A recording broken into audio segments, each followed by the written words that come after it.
नमस्कार दर्शक महानुभावहरू, स्वागत छ तपाईहरु सबैलाई। आजको कार्यक्रममा हामी चर्चा गर्दैछौँ नयाँ नेतृत्वसँग जोडिएको ऊर्जा, परम्परा र सम्भावित आर्थिक परिवर्तनका विषयमा। दालेनको सम्भावित प्रधानमन्त्री शपथ समारोहमा वैदिक, सनातन र बौद्ध परम्पराको समावेश यो केवल धार्मिक पक्ष मात्र होइन, यसले नाकोदेश एक 8 जना बटुकद्वारा गरिने स्वस्ति शान्ति वाचन यो केवल प्रभाव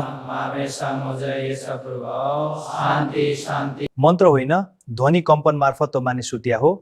मानसिक शान्ति, एकाग्रता वृद्धि, एक सकारात्मक बतुरमेन्टो प्रोपेमिछ।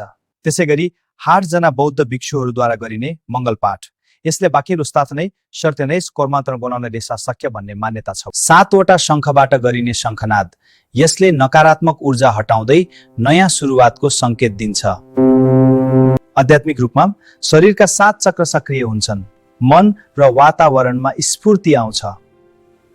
अब प्रश्न उठ्छ, यदि बालेन प्रधानमन्त्री भए भने के आर्थिक क्षेत्रमा ठूलो परिवर्तन आउन सक्छ?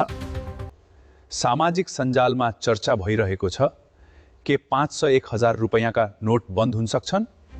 कालोधन नियन्त्रण, डिजिटल अर्थतन्त्रको वृद्धि, पारदर्शिता बढ्ने। तर चुनौतीहरू पनि हुन्छन्। बजारमा अस्थिरता, सामान जनतालाई असुविधा। नेपाल र भारत बीचको खुला सीमा यो हाम्रो आर्थिक र सामाजिक सम्बन्धको मुख्य आधार हो। सीमा व्यवस्थापन कडा बनाउने, व्यापार सन्तुलन सुधार गर्ने, अवैध कारोबार नियन्त्रण गर्ने, यी सुधारले अर्थतन्त्र बलियो बनाउँछ। अर्को चर्चा, के भारतीय रुपियाँसँगको दर परिवर्तन हुन सक्छ?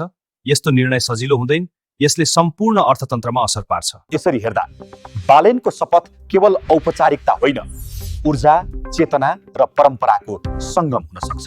र भविष्यमा आउने आर्थिक निर्णयहरूले नेपालको दिशा नै परिवर्तन गर्न सक्छ। अब हेर्न बाँकी छ यी परिवर्तनहरू कति व्यवहारमा आउँछन् र कति केवल चर्चामै सीमित हुन्छन्।